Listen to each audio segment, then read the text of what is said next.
You guys hearing that? That, my friends, is the sound of nature. All right, folks, creating great looking videos on an iPhone can be challenging, but with the right preparation, techniques, and mindset, you can shoot cinematic videos anywhere. Now, I've never been here before, but I like being around nature, so that's why I chose to make this video in a forest. But it doesn't really matter where you are, because if you can't shoot great videos in everyday locations, how will you do it when you're on a once-in-a-lifetime trip? So in this video, guys, I'll be shooting a sort of nature B-roll sequence with my iPhone and share useful tips to help make your iPhone videos stand out. This way you have some ideas on how to shoot your B-rolls and apply those shooting techniques no matter where you are. And in the end, I'll be showing you the final edit, including the behind the scenes, so that you can see how I applied the techniques in action. Also, this video is brought to you by Motion Array, an all-in-one platform for creators that I use to download creative assets and elevate my videos. More to them later. So with that said, guys, let's get started.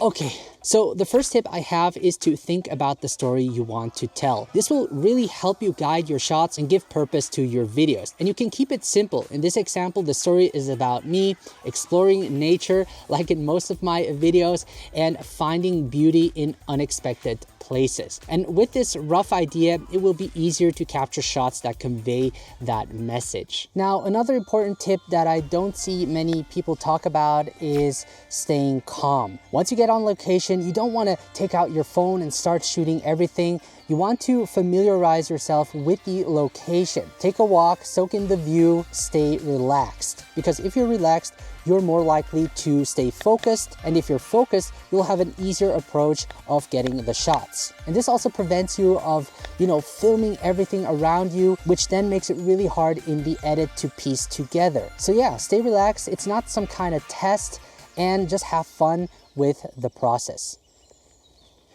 All right, let's get serious and talk about camera settings. So I'm going to keep it simple and use the default camera app. I think it's great for run and gun shooting. Now I'll be shooting in the standard video mode in 4K 60 frames per second. And 4K provides the highest quality and also allows me to reframe my shot without losing much quality, especially when filming yourself. It can be tricky to frame your shot sometimes, and 60 frames per second allows me to slow down my footage. And this helps smoothen out the shaky handheld shots. And also, if you're unsure if you want the shot to be in slow motion or not, then just choose 60 frames per second. This way you always have the option to slow the clip down. What you also want is to enable the grids. So head over to Settings, Camera, and then in the composition section, enable grid. And you also want to enable level, because when we head back, you'll see that we now have the rule of thirds and also the leveler. So when I slightly rotate the camera, if it's uneven, it's white. And if it turns yellow, you'll know that your shot is leveled. Now heading back to the camera settings, select record video. You want to be sure to enable stabilization. Of course, this will help smoothen out any shaky shots. And very important is to have your white balance lock on. This way, when you start recording, you won't have any color shifts in your video, because this will be very hard to fix and ruin your shot. Now, the last thing I want to mention before you start recording is to lock your focus and exposure. Simply tap on where you want to set the focus and exposure until AE/AF lock appears. And this means auto exposure and autofocus is locked. And when I start moving the camera back and forth, no changes will happen. And if I unlock it, you'll notice that the focus starts to shift. And also by tilting up and down, you won't have those extreme exposure changes. Now, I do find that the default camera app does a great job of smoothly changing the exposure. So sometimes you can get away with it, but in most cases, whenever you can, try to lock the focus and exposure.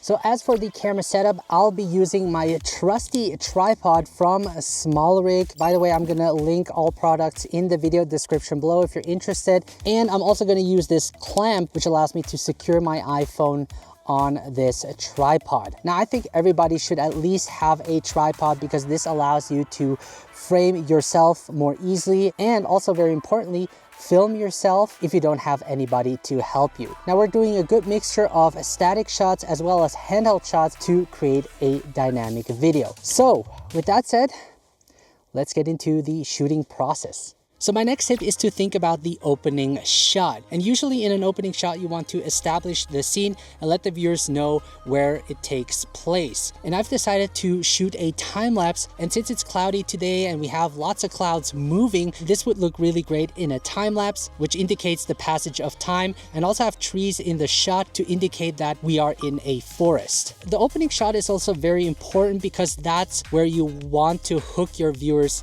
attention. And I think by including a time lapse, it really makes the shot look very interesting. Now, additionally, you also want to think about your title. This means you want to frame your shot so that the background doesn't obstruct the view of the title. So I've been running the time lapse for around 15 to 20 minutes, and let's check out the results.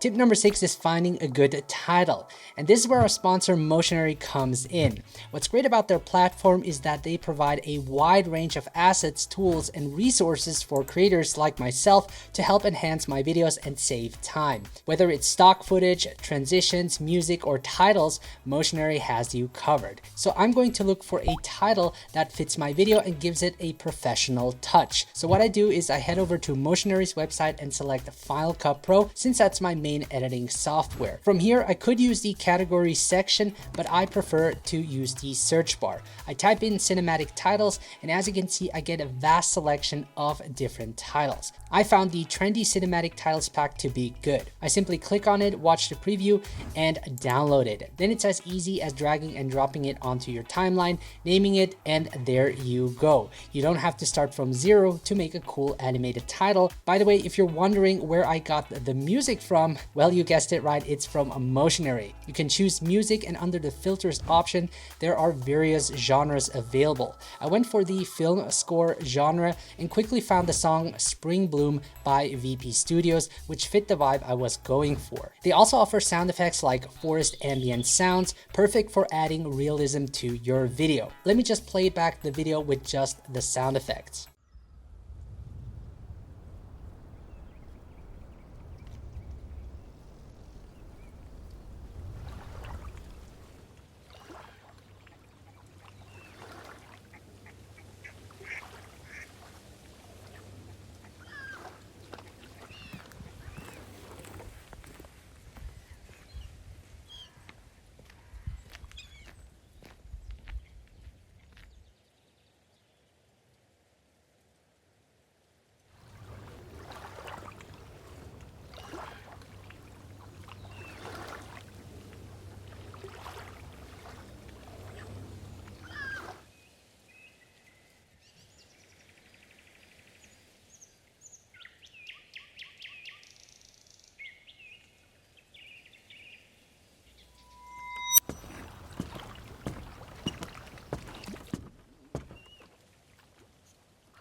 Motionary is a great platform for video creators wanting to level up their content. And the best part, you can download as many assets without any copyright concerns. So I highly recommend giving it a try to explore Motionary's extensive collection of creative assets. These resources will make your work easier and faster, helping you make better videos. Plus, using the link in the video description below will get you $50 off the annual plan. With that said, thank you Motionary for sponsoring this video.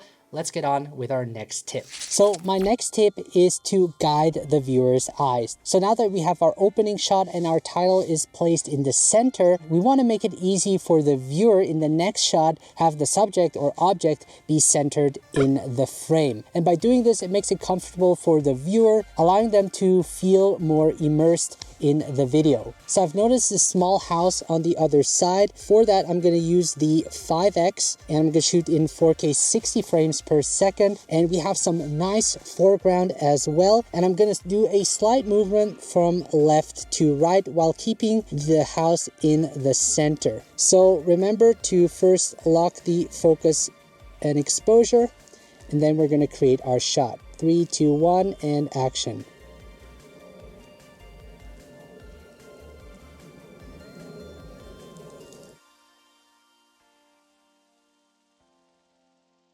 And by the way, if you're wondering what this is a MagSafe power bank. It's always good to have one because shooting videos on your iPhone can drain a lot of battery. My next tip is to include yourself in the video. And the reason for that is to make your story a bit more interesting by having a main character in it. Since you're filming alone, it would be you. This way people are more able to relate with your story. And that's why a tripod is so important. You can just set it up on location so that you can film yourself. And you also don't need any acting skills. In this story, I'm just simply filming myself walking around. You can keep it really simple and just be yourself. Now, my next tip, when it comes to filming yourself, you also want to consider the screen direction and keeping that consistent. This means that the direction of movement of your subject, in this case it would be me, should be consistent from one shot to another. For example, if I'm walking from left to right in one shot, I should continue walking in the same direction in the following shot. Otherwise, it will feel confusing and disorienting to the viewer. And the next tip I have is to get creative with your shots. Number one, you want to avoid filming everything from eye level. While a few shots are okay, you want to step it up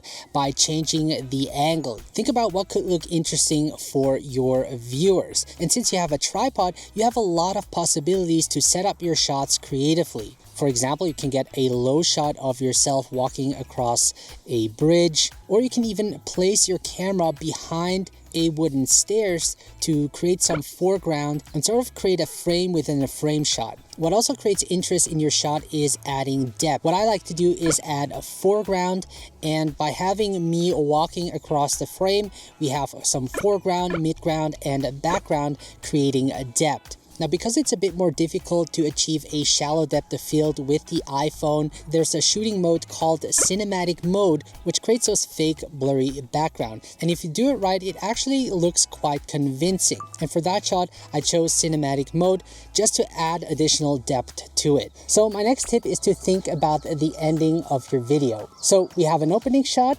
and you also want to have an ending shot. And for that, I'm actually going to create a match cut transition. This way we can sort of teleport to this scene over here, and then I'm going to take a second shot, a more wider shot of me walking towards the end and then gazing at the view. And that to me feels like a good ending. So I already created a shot of me filming myself walking, and I want to do the exact same thing just from a different location. And I'm gonna walk and then sort of slowly tilt up the camera to show the audience the amazing view. And then we're gonna cut to a shot of me walking till the end and then gazing at the view. So I'm actually gonna start by setting the focus over here. And I'm gonna head back, and then I'm gonna frame it the way I framed it in the first shot. Go.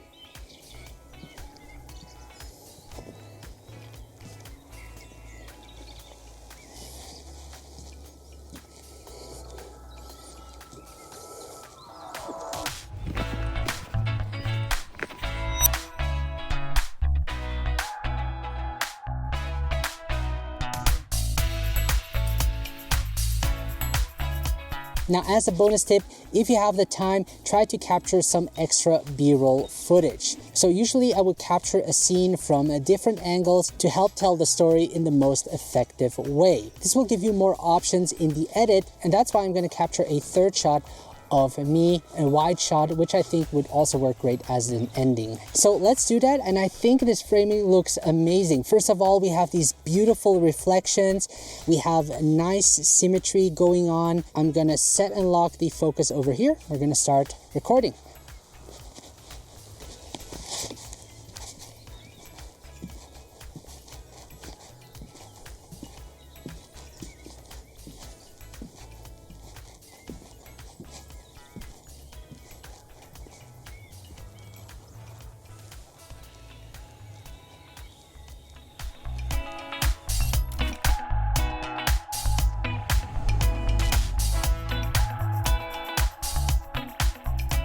So now that we have all of our shots, let's put them together to create the final edit. And I'm also going to include the behind the scenes so that you can see how I created each shot.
All right, folks, there you have it. Hopefully you got a good understanding of how to make your iPhone videos stand out by using simple yet effective filmmaking techniques. Now, if you want to learn more, be sure to check out my mini course, iPhone Camera 101, where I teach you the best settings on using the default camera app and how to unlock its full potential to create amazing videos. I will leave a link below, and if you're interested in the colors I've used, they are from my premium mobile LUTs, where you can apply a different color presets to your mobile videos to make them pop. If you have any questions, feel free to comment. Other than that, thank you so much for watching. It's been a long day, but I'm happy I created this video and also happy that you're part of it. Hopefully you got to learn something. Thank you for watching. Take care, stay creative, and see you the next time.